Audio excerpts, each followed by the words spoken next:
Hi folks, welcome to the Prepared Homestead. This is Travis. Thank you all for stopping by to watch. So yes, I'm going to talk about the same thing that I've been talking about the last few days, really. New information, I guess, hopefully to hit it home to some of you. I know that many of you, most of you get it, and you're out there doing the things that you need to do and the best that you can in preparing for this shifting and changing world that we live in, and that it's likely, possibly, going to get much worse probably coming this winter. But there are some out there that's still kind of on the fence, and so this video is to kind of try to hit it home again. And I know some of you also send videos like this to friends and family trying to wake them up. So I decided to go ahead and do one more video this week on this subject, and unless things radically change, I'll hopefully can shift gears. But I think it's good stuff, and so that's why I want to share it with you. And I'll get to that here in just a minute. And of course, we're talking about food, so I will mention a great place, and one of the few places left that you can still get emergency, long-term, freeze-dried food, and that's my Patriot Supply. If you go to preparewithtravis.com, there's also a link in the description below. You can find stuff there. It's not the only place to get stuff, but it's becoming one of the only places. They were one of the companies that last year, during all the craziness, they decided to expand, and they opened up new production facilities.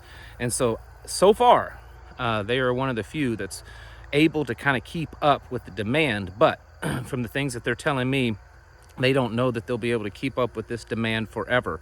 Mostly because they're running low or running out of sources to produce this stuff. They're having a hard time getting the food and the materials that they need to make this. So if it's something that's in your budget, it's something that you're interested in, you're welcome to check it out. You don't have to. It's certainly not the only foods that you should be stocking up on. I want to make that clear. There's a lot of other things that are much more budget friendly that you should be stocking up on, but it doesn't hurt to have a little bit of this emergency food stuff last, 25-year shelf life. You don't have to cook it, you just have to heat it up in hot water, and then you've got a full meal. This stuff's restaurant quality. It is actually a good quality stuff, and it's a good company. Anyways, so what I want to show you today are some screenshots of news articles just over the last few days. This stuff is recent. We're not talking months and months ago. This is recent stuff. And what I want to show you, and probably what I'm going to do, is just have a lot of these things just kind of scrolling through as I'm speaking, because they're all pretty much the same thing. And what it is, these are public schools from all across the country that local news agencies, local news sources are covering, saying that the local school is saying that they're having a hard time feeding kids, that they're running out of food. They're not able to get the food that they need. There's stories of schools asking the parents to send food to school with them because they can't provide food in the cafeterias. They're having a real difficulty doing this because of shortages. Again, not actual shortages of food, shortages of logistics, of supply chain problems, of getting the food from the one source to the end of the food chain, which is, in this case, school cafeterias. There's a real problem, and there's a lot of these schools are telling people, or telling the schools, the cafeteria people, to just stock up as much as you can. If you can order it, because we're being told that it's going to get worse. We're being told that come this winter, it's going to be really difficult to get food, and there's a lot of worry in a lot of these states and a lot of cities of getting food to feed the children. Now, of course, I know the obvious answer that I would give is to take your kids out of school.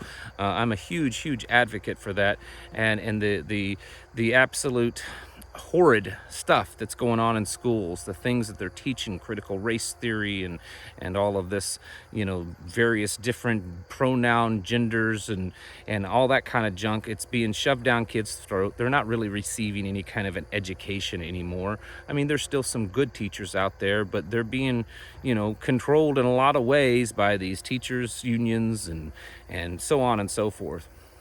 So the best thing to do, obviously, is to get your kids out of school. But The point that I'm making today is that they're having a hard time feeding these children. I mean, look at some of these articles, just the headlines. It didn't take me that long to come up with all these, okay? It wasn't something that I spent hours and hours searching. There's just a lot of it. And I would say, and this is just a guess, that if I spent the time, I could probably find an article for at least every state, because they're all over Ohio, Massachusetts, Texas, just go on and on and on. They're all over Florida, and they keep going. This is a problem that America has never faced before, okay? Probably the closest experience that America has had to something like this is going back to the Great Depression, but society was very different then. And certainly the Great Depression affected a lot of people. It hurt a lot of people. It made times tough for a lot of people, and there were some other things, the Dust Bowl going on and things like that. But we also lived in a society where the majority of Americans were still pretty self-sufficient. They were still capable of that. They were much more closely connected to a self-sufficient lifestyle. Even the people that lived in the cities, they may have grown up in that way or had family. And today it's different. We live in a world where the vast majority of Americans, they have no clue where milk and meat and eggs actually come from. And I know it's not a joke. It's true. I can't remember, once I've read, it was something like 17% of the adults in America actually think chocolate milk comes from brown cows. And I thought it was a joke, but it's serious. That's the world we live in. We also, during the Depression, a lot of these schools, they weren't the big, huge public schools that we have today. And then many more children were bringing their own lunches. You didn't have, full service cafeterias that you have today. So it was a little different back then. A lot of these children, they really depend upon this food in the cafeterias and the schools because they're not getting fed that well at home. And if the schools aren't able to provide the food, then there's a whole bunch of new problems there. They're being told that, get ready, folks, get ready, school, cafeteria people and directors, and because come this winter, it's going to get bad. There's articles like that. I don't know what else it's going to take for people to kind of wake up. A lot of people aren't. We just have to realize that. A lot of our own friends and family, they're just not going to wake up and see this. They're not going to wake up until it's too late. And it's sad for a lot of us. I hear from you all the time, and I'm dealing with it and certain of my own family members that don't see this. No matter how much I try, they don't see it, they don't care, they think everything's going to be all right. And it's not going to be until the day when it just slaps them upside the head and it's too late that they finally realize it. Job report kind of thing came out today that 4.3 million people quit their jobs in August. Now, I can't say this with certainty, but a lot of people are speculating that a lot of those may have not been people quitting on their own, but may have been relieved from their jobs because of a mandate or something like that. We're unsure, but that's a lot. That's a record number. Almost 11 million job openings in America right now. No one wants to work, and because still too many people are being paid to sit at home. And it's causing a major effect. All the supply chain problems, a big part of them is because of the lack of employees to get things moving. I've talked about the ports, I've talked about the train yards, I've talked about truck drivers. My father actually, we had lunch with my dad today. He lives about 8 hours away, so we don't get to see him that often. And we were talking about this and, of course, other things. And my dad is a retired truck driver. And he's 72 years old. He'll be 72 here in a few months. And not only is he retired in his age, but he quit trucking because he was injured on the job. He was at retirement age anyways, but he went ahead and retired and because of an injury, job related. Anyways, he was telling me, he said, the trucking company that I retired from, yeah. He said, they contacted me. So here he's been retired for, 4 years or something like that. And they contacted him and they offered him, I think he said they offered him $80,000 a year to come back to work. And he said they were just to the point of practically begging him to come to work. And the guy told him over the phone that, I mean, they contacted him personally over the phone and saying, hey, you know, we need help. We need people to drive trucks. We're seeing this all over. I hear it all the time. Different businesses around my area that I kind of gotten to know people. They tell me they have a hard time getting employees. There's a place not too far from us, and the owner of the place is in her 90s. And she's had to come back to work. You know, she kind of owns it and runs it, but now she's working almost full-time hours in the store. And she told me, I made a comment once, and she said, I can't get anyone to work. We can't get anyone to work. She said, so here I am working, and, you know, almost 90 years old, I think, or maybe in her 90s, right around that age. This is an epidemic, really. This is one of those epidemics that aren't being talked about. You cannot, I said this several times already this week, I believe, we can't allow our nation to go down this path, and the path that it is with all this other stuff going on, the complete destruction of morality and family values, traditional values, biblical values, you know, the hyperinflation, overspending, you know, almost 30 trillion in debt, and just wanting to spend trillions more, and putting all these ridiculous restrictions and mandates and shutdowns and all this kind of stuff, and expect that life is just going to go on like normal. It's not possible. And that's why, and one of the main reasons I'm completely convinced that this is all orchestrated. It's all controlled demolition. You know, we're watching a plane being directed to a crash point on purpose. And the only thing that I can think of that you and I can do at this point is to just prepare ourselves for this impact.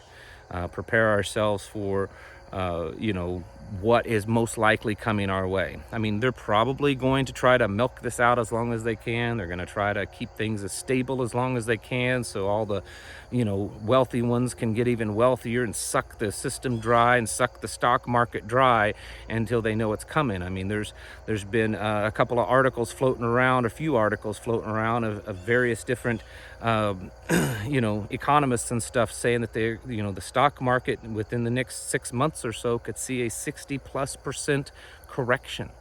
I'm not a stock market guy. I was a long time ago, but a 60% correction is significant, folks. That's going to have a major effect on our overall economy, even though the stock market really is a tiny part of our economy. You know, we're watching the dollar value continually go down, and they're wanting to just, you know, create money literally out of thin air by producing a $1 trillion coins and, you know, saying, now we've got another $1 trillion. It's absolutely insanity.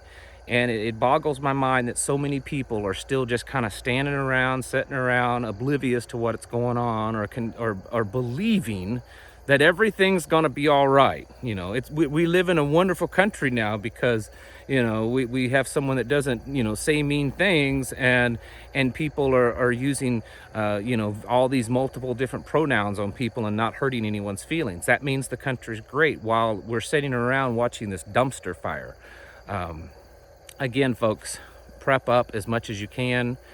Get your houses in order, prepare yourselves mentally, physically, spiritually, and emotionally, because this is going to take a toll on everyone. None of us, I believe this right here, none of us have experienced in our lifetimes what we're about ready to experience.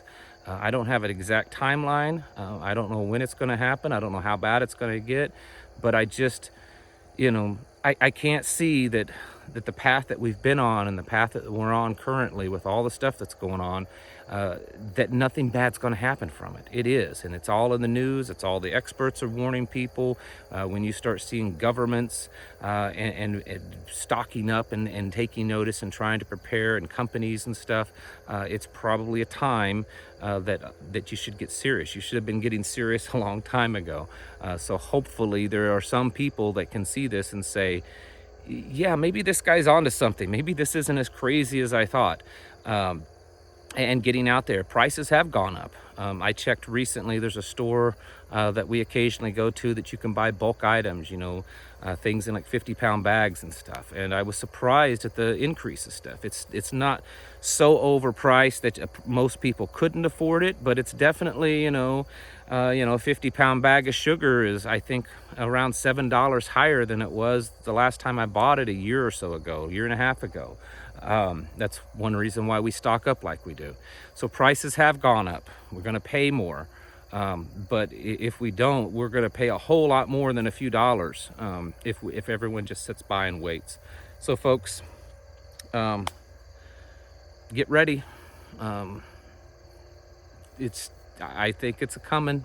Maybe I'm wrong. If I'm wrong, I guess that's a good thing, but I don't think I'm too off on this one. So get your houses in order, folks. Thank you for watching. Catch you in the next video.